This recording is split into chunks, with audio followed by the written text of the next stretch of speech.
Good morning. This is DadSchooled Hi. Podcast.com. And we are coming to you from the great state of the United States. And my name is Josh. And this is I'm Jimmy. Jimmy. He never knows I'm saying these intros, and it's fun to watch his face when I start talking. He's like, "Where's he going with Because you awkwardly just stop talking, and I never know if you're waiting for me to say something or not. I never stop talking awkwardly. All right. So, busy week last week, and we actually missed it. I wouldn't say we missed it. Jimmy was probably ready, but I missed it. I was away at church camp having a great time in 100+ degree weather. It was awesome. I actually had a great time. But it was very hot, and I got bit by a lot of bugs, and that wasn't fun. But I'm back now, and it was interesting because while I was at church camp, I heard some interesting stats from one of our youth leaders, and I had to come back and look them up because I wouldn't say I didn't believe them, but I was shocked. And then I started looking into it more, and I was more shocked. Then I did some more research, and I was less shocked, but then I got more shocked again when I researched something else. So it was a lot of shocking going on. So I figured I had a good episode for us today based on this topic. And the topic is pouring into your kids and how the world is trying to pull them into a worldly worldview. Okay. And what as dads can we do to help stop that and protect our kids from that worldview that doesn't align with our Christian values? That's a high level 400 story view of what we're going to talk about today. It's always funny because I make a description for exactly what we're going to talk about today, and I almost never follow it when I describe it to all of our fans. So we're going to dive in, and I'm going to read some scary stats right off the bat. Okay, so listen to this. 70% of kids who grow up in church leave after high school.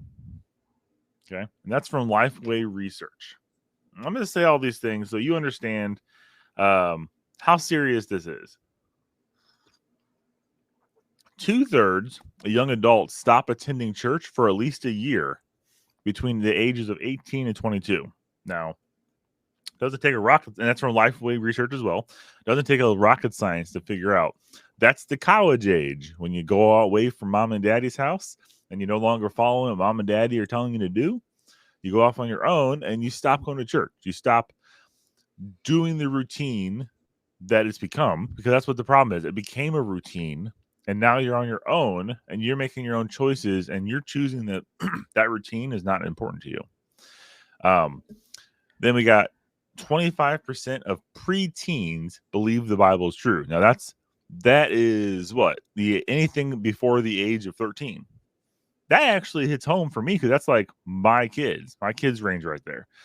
It's telling me from Arizona Christian University in 2024 did a study. 25% of preteens believe the Bible is true.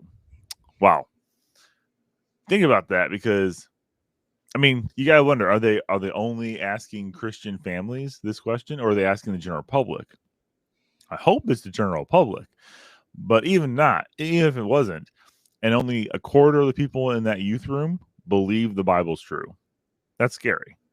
Yeah, they say all the right words and look at you and say, yeah, I believe, and they sing the songs, but do they really believe? Here's one that I had to dig into a little deeper, okay? Just 2% of parents and 12% of children's pastors hold a biblical worldview. Okay, let's break that down. So 2% of parents, meaning a biblical worldview would be looking at everything the Bible tells us as being true, starting with creation, following all of how mankind got here, the path that Jesus existed, that he was the Son of God, died, buried, rose from the dead, and ascended into heaven. That's generically the Christian worldview, right? 2% of parents saying believe that, and they are the ones teaching the kids, right? Or we'll get to that more later, actually. And 12% of children's pastors. That one threw me off. But then you start thinking about it. If you have to actually connect all the dots I just said about the Bible being completely true, everything in it is true, and not just following, following guidelines or suggestions or some other interpretation or bastardization of the Bible. You can actually come to that number, because you hear all the time these pastors who are not going to say not false prophets, but just false teachings. Like, they are skewing the Bible. They're teaching you do good things and good things will happen to you. They're teaching, we just talked about this in our Sunday school class this past Sunday. They're teaching that if you have big issues in your life, then you definitely sinned, or someone in your family sinned. And they have these, that's a gray area there on some religions, but it's not 100% from the Bible and always true. So I can see that number. I had to look it up and actually dig into it, because I was shocked by those numbers. But pushing forward, sorry. Over 1 million young people are walking away from the church every year in the U.S.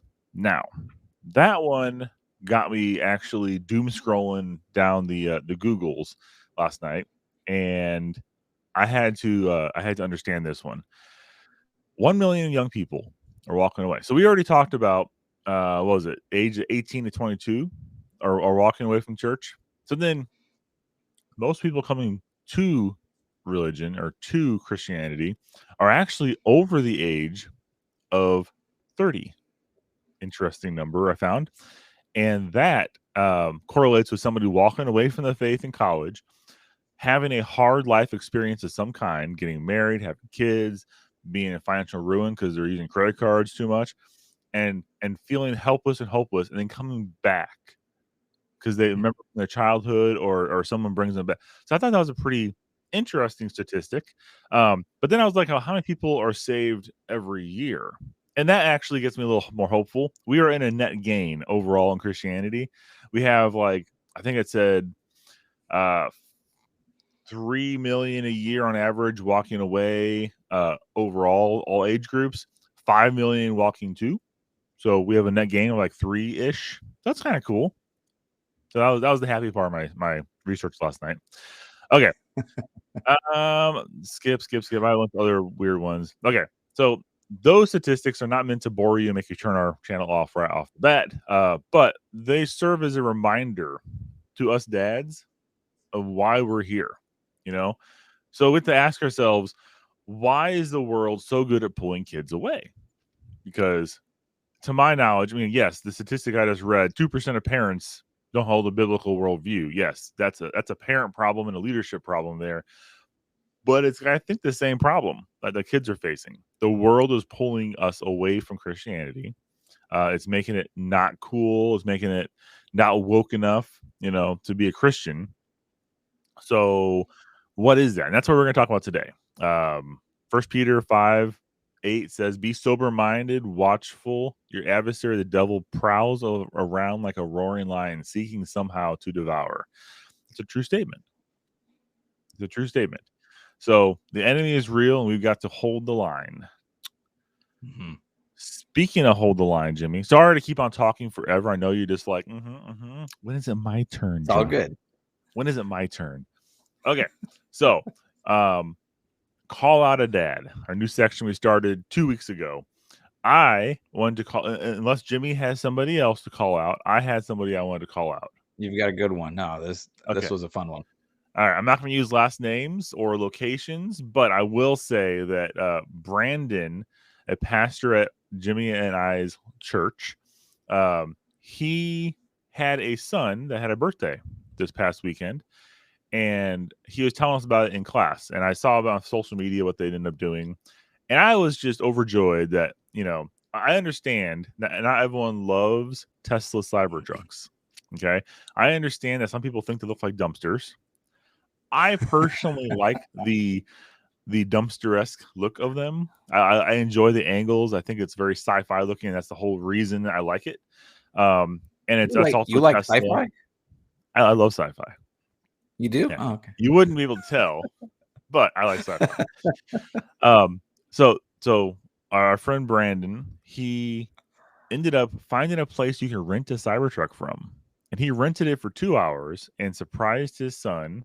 Took his family. I mean, I don't want to give all the credit to him if it wasn't all his. I don't know for sure if his wife didn't have a major role in this whole plan, but he told it to us like it was a family thing, and them being the parents united did this. And I thought it was a super cool thing to do for a kid, even if you didn't like the truck. And he said it was a decent, he can respect the technology. It's not what he likes because he don't like how it looks, and it's not what he'd buy. But they took the time and effort to find out how to rent one of these things, go rent it, and then drive it around for 2 hours with their son. Their son had the biggest grin on his face in the car. You can see on the social media videos we watched.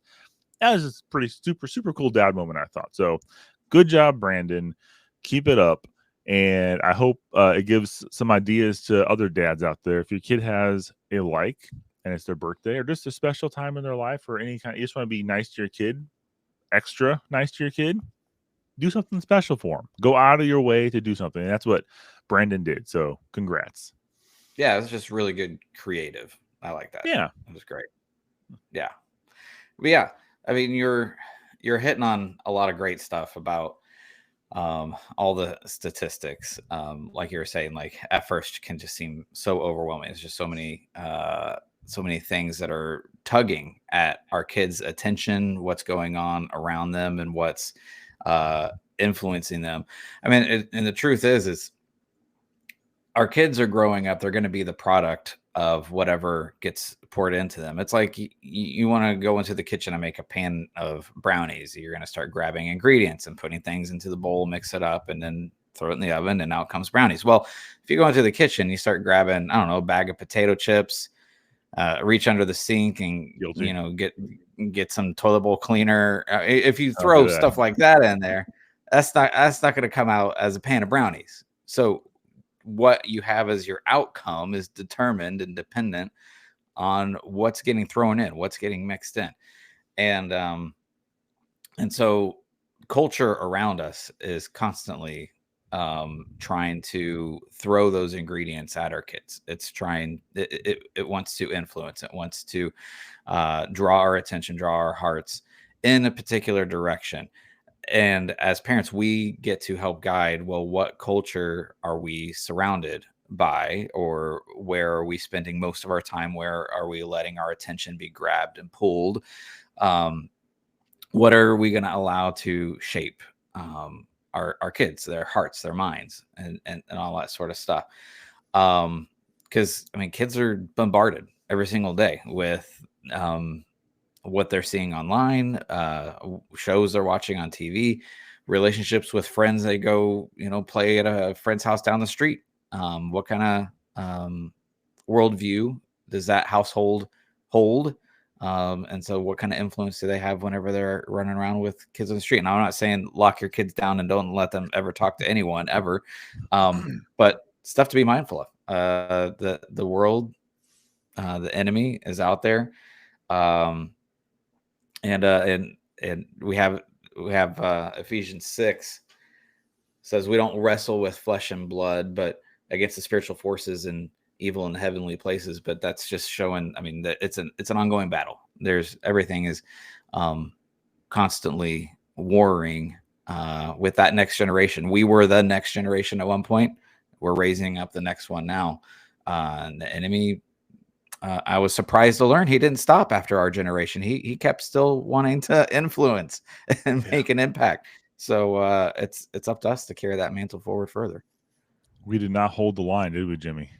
We did not hold the line.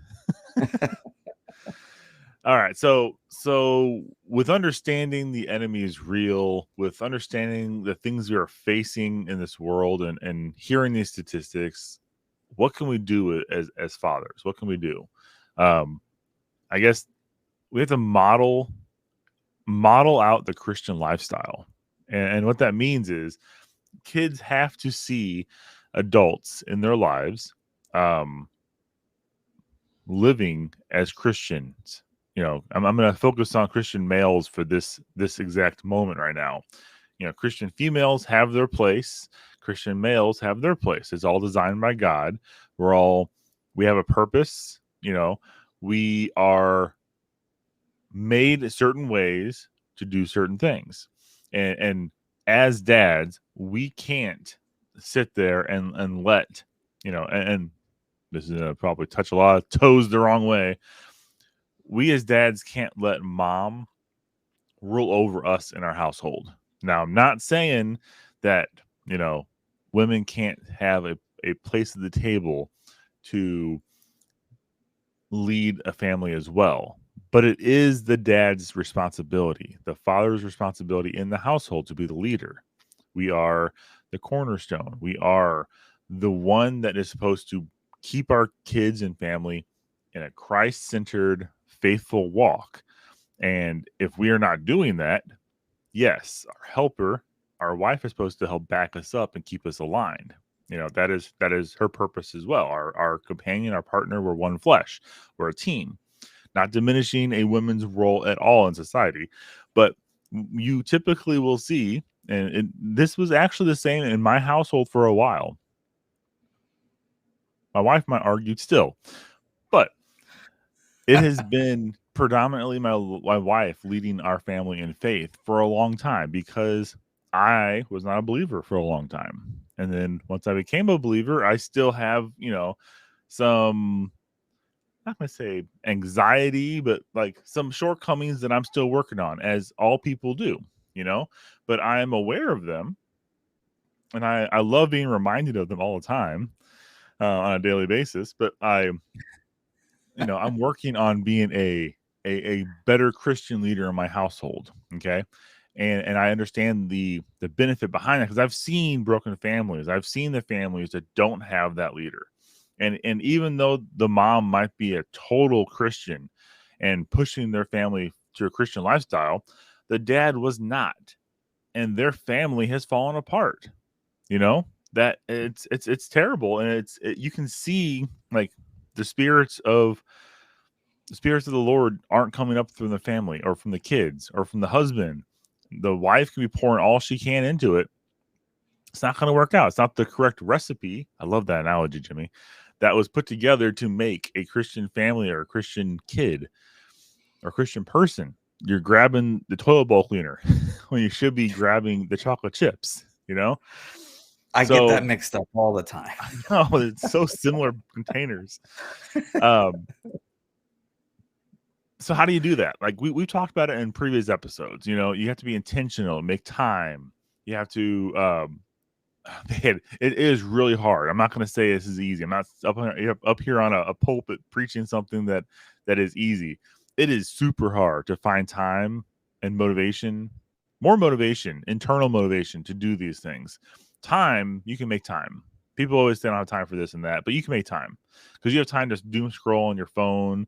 You have time to watch a TV episode at night. But what prevented you from opening the Bible and reading to your kids last night? You could have taken 15 minutes for our creator of the universe to share his words with your children.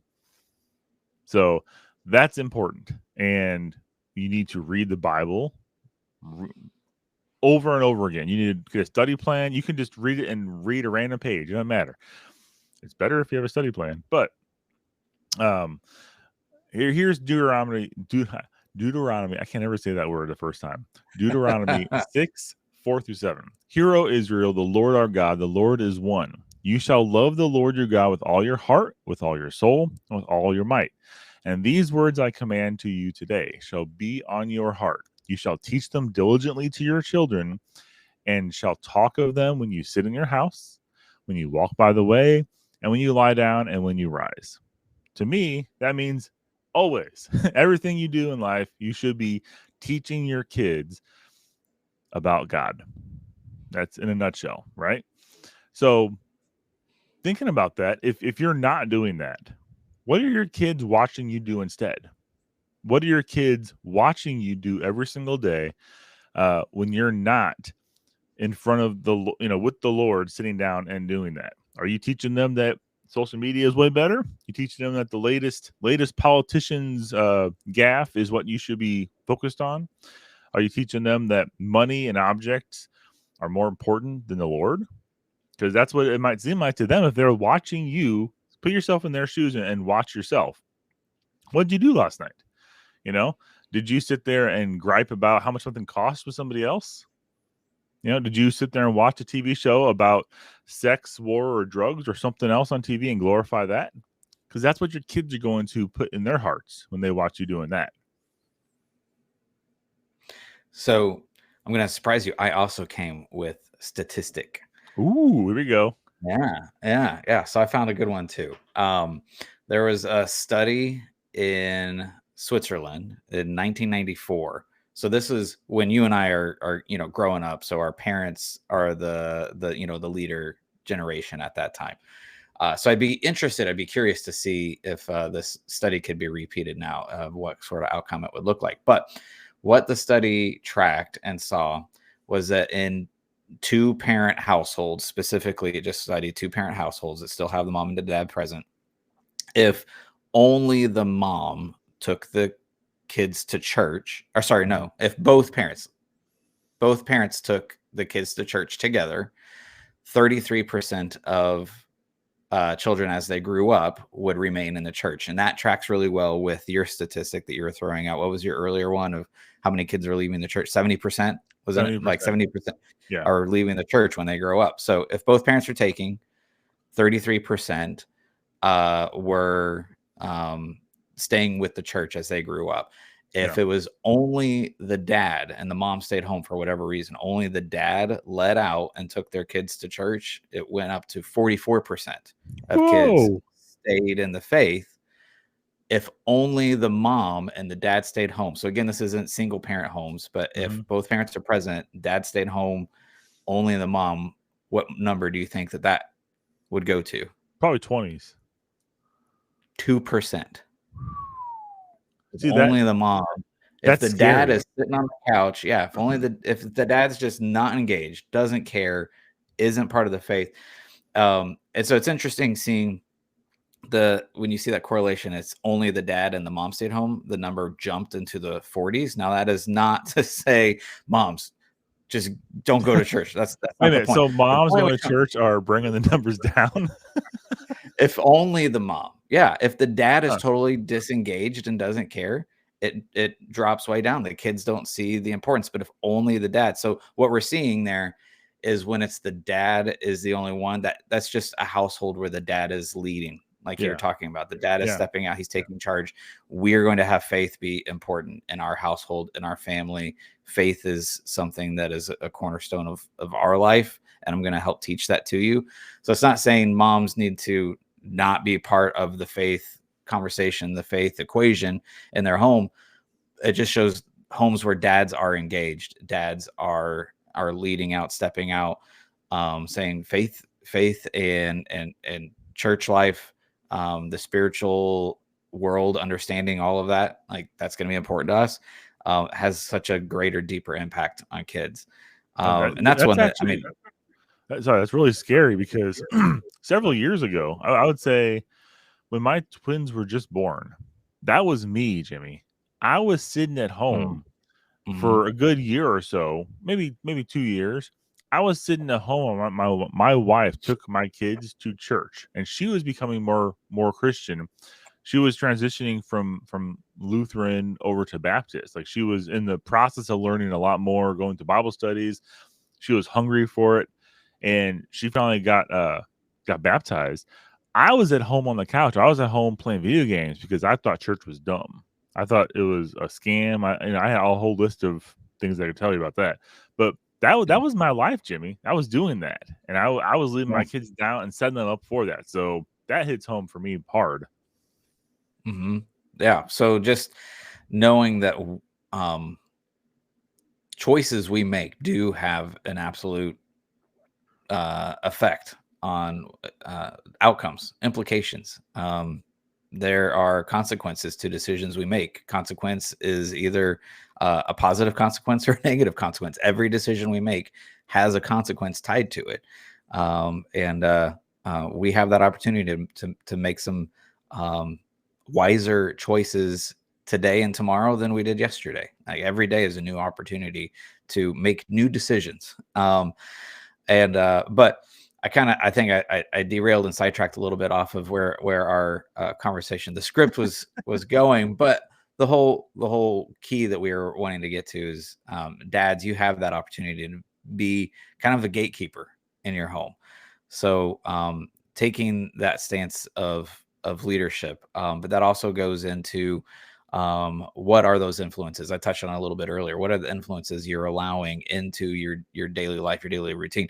We've got a couple YouTube channels like Dude Perfect. We enjoy their shows a lot, and they talk about their faith openly, from time to time, on their videos. It gets dropped a couple times here and there in their videos. When you go see them in their live show, they do a whole gospel presentation at the end of their show, which is pretty cool. But occasionally they'll do like a collab with another YouTube influencer or social media influencer sometime, and so our girls be like, oh, we should check out their stuff. They're doing something to do perfect.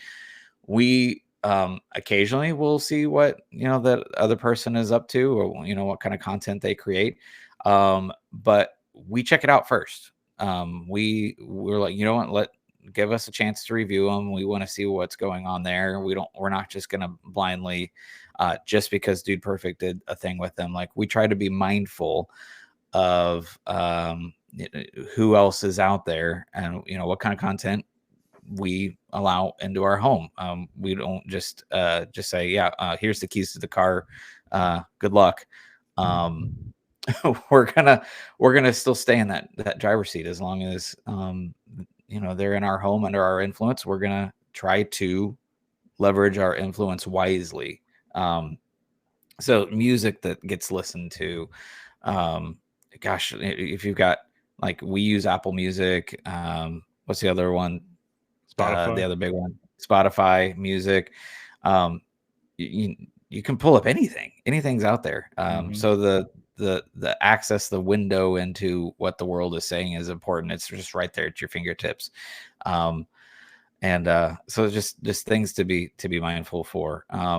But we're reminded in Proverbs 4:33, keep your heart with all vigilance, for from it flow the spring of life. Spring water is good as long as it's got a good source. If it gets contaminated, it's not worth anything. No bueno. It's not valuable. Yeah. So kind of touching on how again behind, with your kids, how do you interact with them to help foster the better spring water, if you will? Good tie into what Jimmy just said. You can't just go up to your kids all the time. You can, but the results aren't going to be good. You can't go up to your kids all the time and be like, what are you watching? What are you looking at? What is this? And then and then turn it off. That might be correct on the outside, but the touchy feely part that guys struggle with, that's what you're damaging. And usually for me, it takes a look from my wife like this. The look I get, because I've gotten used to saying something and doing something, and then kind of like side eyeing my wife and seeing if I did something wrong. Because it's a good check and balance of like, okay, I messed up something. What did I do? Okay, and not trying to sound stupid, but sometimes I come across as crass, overbearing, unemotional. I might just say what's on my mind and move on. I don't really think how it affects somebody else. I might not see the tears welling up in their eyes from my comment I just made, without a good nudge from my wife to be like, think about what you just did, reevaluate. And then I'm like, I slow down, I stop, I look, I'm like, okay, I did something wrong. Let's go through the steps of figuring out what that is. Okay. But let me give you a little bit of advice on how you can talk to your kids and kind of the why behind we do these things that might help with these struggles that your kids will face in being Christians. Okay. And what I mean by that is you need to build trust with your children. Okay. That's the underlying foundation to a good Christian home, is you are leading from a point of love. You're not leading from a point of being their best friend. Okay. Your job in their lives isn't to be the best buddies. It's to love and care for them and guide them. Okay. You can't be best buddies with them and do this at the same time. Okay. There needs to be a mutual respect. They're not going to respect you if you constantly put them down, if you constantly treat them as lesser people. You can't be arrogant in your teachings. A good quote: rules without relationship lead to rebellion. Okay. I kept on seeing that pop up when I was researching this topic the other day. And I had no idea what that meant. Like, it sounded cool. And oh, yeah, I agree with that. But then I had to dig into it. Yeah. And I found some interesting things. Okay. Okay. So if you're just in parenting world and parenting language, what this means is if your kids feel controlled but not known, they'll push back. If they experience boundaries and they don't have the relational warmth behind like your interaction with them, they'll look elsewhere for their guardrails, for their boundaries. They'll look elsewhere to see what those are. They're not going to look at what you're saying. Okay. And they're more likely to reject your rules when they don't feel secure in your relationship. That's the kind of overarching theme behind that. So why it matters for us as dads is most dads will share the similar disconnect emotionally. Not all of them, but most dads will struggle with not understanding that emotional reaction or connection that you're supposed to have with your children. Okay. When you're disciplining them. So you need to discipline from a place of godly, loving correction and bring biblical scripture into your disciplines as much as possible to show them why we're doing something. And if you can't, that's also a self-realization to yourself of maybe you're being dumb as a dad. Like, I have constantly come across times in my life where I have these rules that I can't back up with scripture. I can't back it up with any logical sense other than it's what I said, and the argument flipped from what I think should happen to now you're arguing with me. And that's the whole premise of me digging my heels in at this point. Like, I could have been swayed either way very early on in the argument. Like, a great example: popcorn at 8:30 at night. Okay, my youngest child, he loves popcorn, and from a parental standpoint, it depends on how your families do bedtime. When our family is kind of a late family, we stay up pretty late, and if my youngest asks for some popcorn, my answer is almost always no.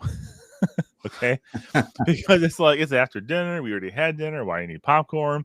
I'm telling him this as I'm like eating a bowl of ice cream. Right, I'm like through spoonfuls of ice cream and shoveled into my mouth. I'm like, you don't need food. We just had dinner. And my wife's giving that look for me the other side of the room, like, why are you being this way? And then he's like, but I want popcorn. Then it flips in my mind to, you're arguing with me, so I'm going to argue back. I'm the dad. I'm going to win this battle. So I get into a territorial turf battle with my 6-year-old. So who's the real winner there? Yeah. Yeah. So that for me, this kind of it correlates with this. Like, my child is a 6-year-old. I have to realize that as a dad. 6-year-olds will challenge anybody. It's not that they just hate me and they're trying to challenge my authority as a dad. He's a 6-year-old. You gotta take that in context. So, could he have popcorn? Absolutely.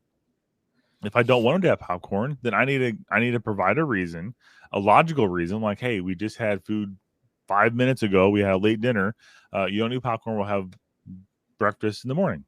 That's a legitimate, logical explanation. Now, as a wife in the family, it is their job to back you up and for reasonable explanations and reasonable requests that you have to your children. It's their job to back you up and not combat you, because you get into a real battle if the wife says, well, why can't he have it? And it starts a battle there, right? Can't do that. So there's lots of things at play here, and you could be doing the right thing, and you could have some competition in the right thing they have to deal with as well. But back on to what we were talking about before. God doesn't just give us laws. He invites us into a relationship through Christ. Okay. And that's probably the model as fathers to our kids. Okay. It's not just laws to be laws, and God doesn't make rules for us to hate him as a parent, right?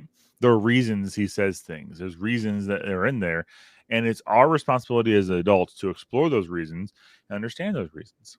Just like it's our responsibility to, like, God provided this in the Bible for us to understand his reasons. So it's our job as dads to make sure that our kids understand our reasons, and our reasons are godly, and our reasons are, actual reasons other than because I said so.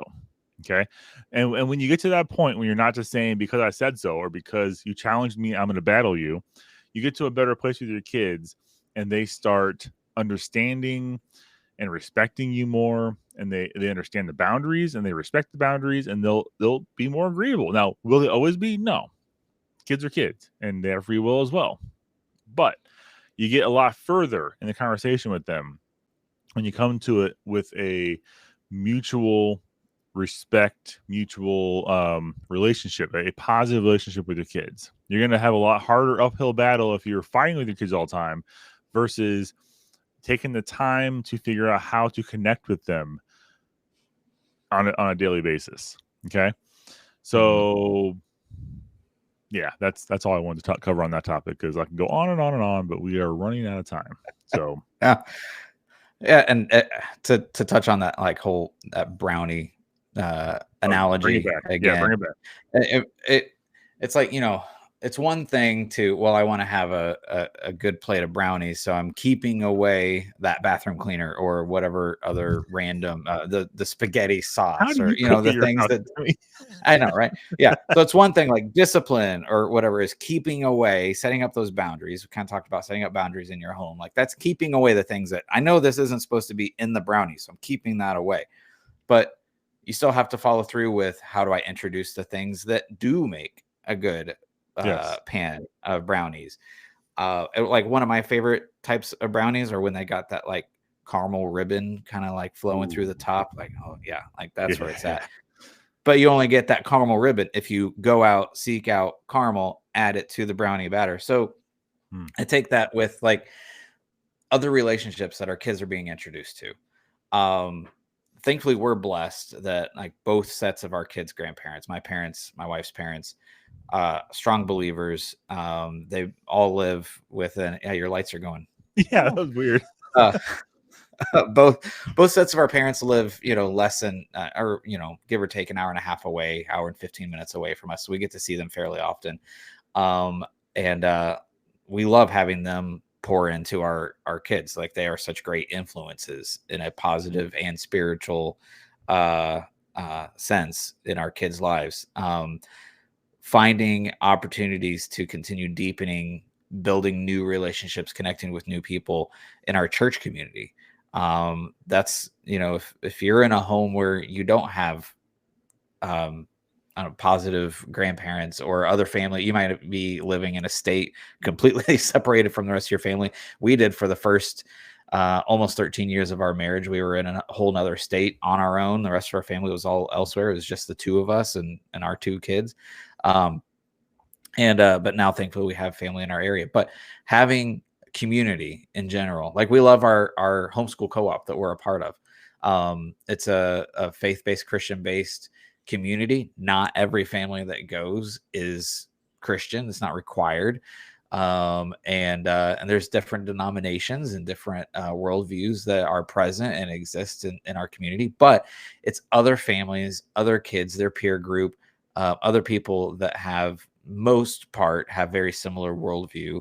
And so those are those ingredients that are going into the pan that it's going to get mixed up and mixed in. And when it gets baked, and we get to see what kind of outcome is going to show up, like, hopefully we included delicious ingredients into that brownie pan.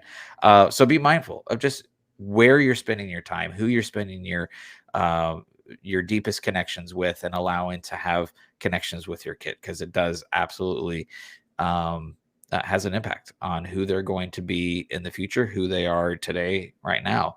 And in 2 Timothy 2:2, there's a lot of twos on that.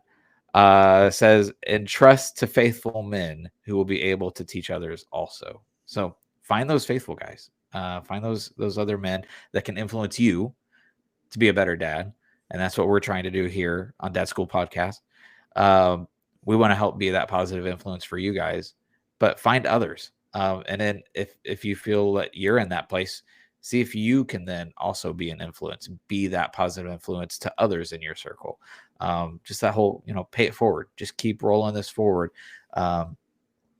It's going to be a great thing to see an entire generation turning toward the Lord, and what that can mean for our communities, our country, when we have an entire generation that's being turned toward the Lord. And it's great having little pockets here and there, a single household here, a church community there. But goodness, that's where my heart is. I get excited just thinking about, just what if, what if we could get an entire generation that seeks out and fears the Lord.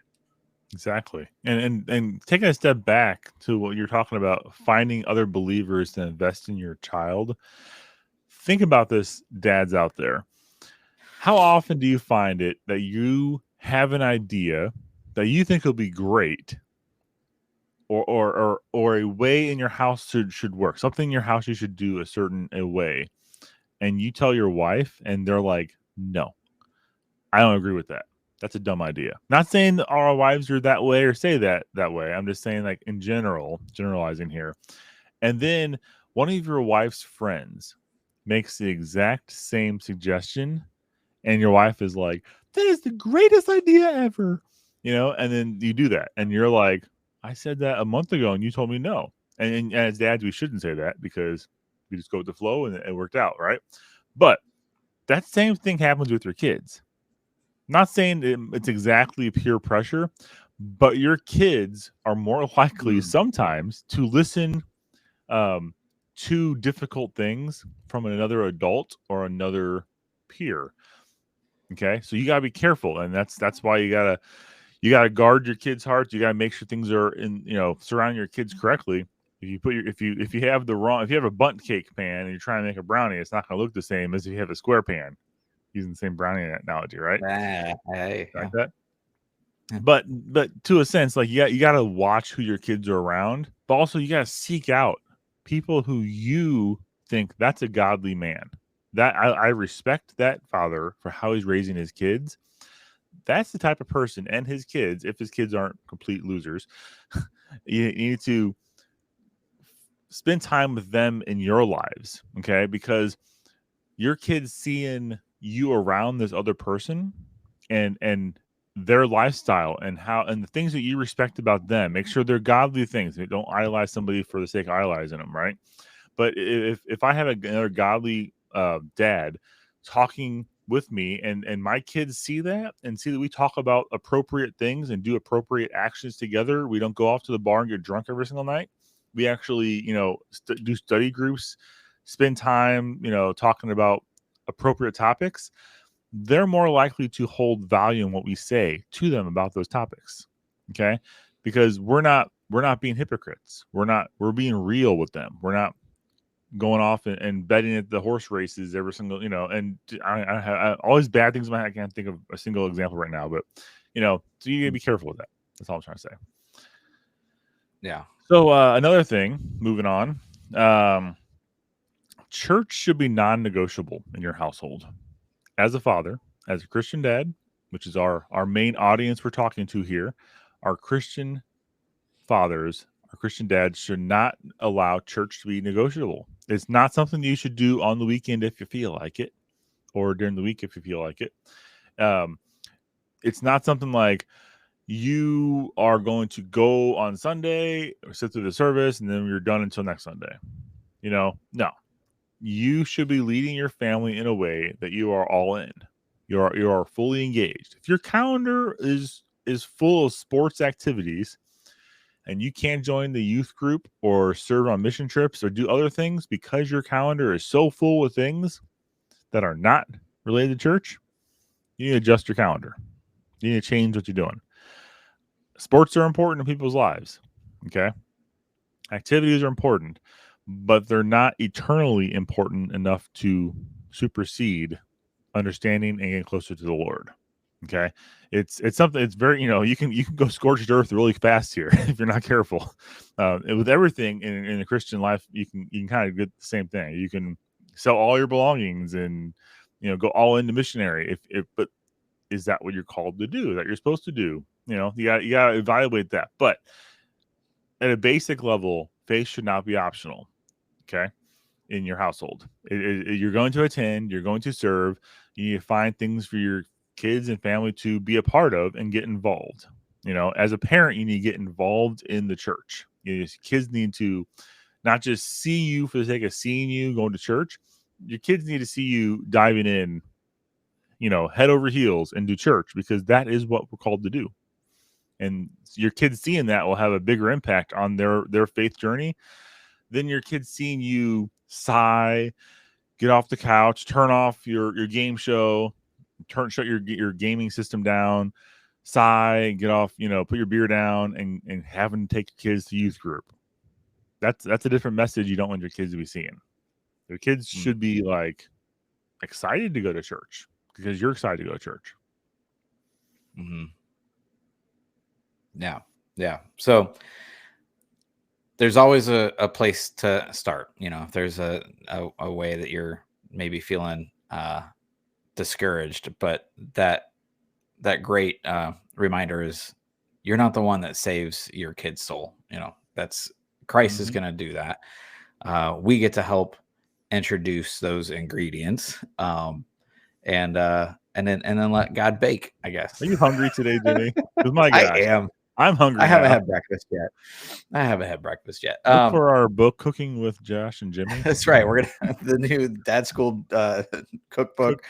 But no, yeah, we're not the tool of our children's salvation, but we get to introduce Jesus. We get to bring that into our home and into their lives, and that's a exciting prospect, an important opportunity, and hopefully I'll squander it fewer days than I leverage it for great impact.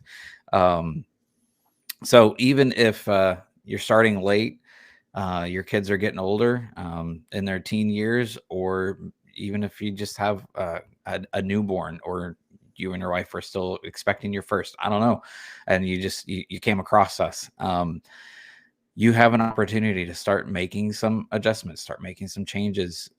What are your priorities? Start listing out, what are the priorities in my life?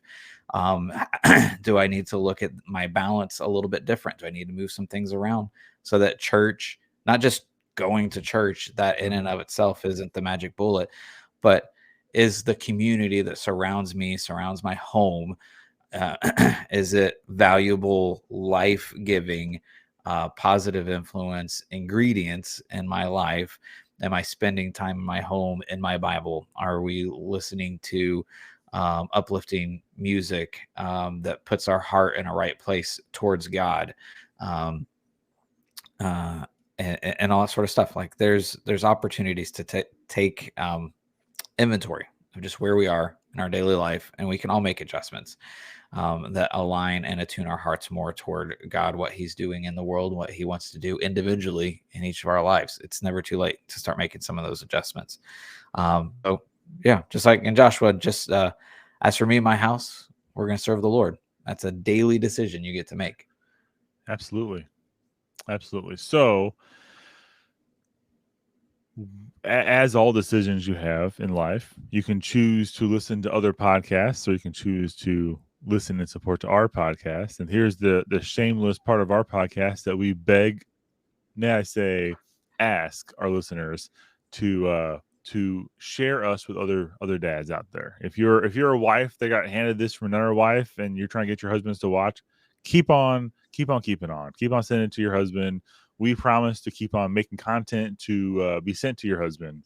If you're a dad and you discovered us, share us with other dads. You have someone in your life that isn't a Christian and you want to help them. We might be able to help as well. They might need simple dad reminders in raising kids, and maybe we'll rub off on them.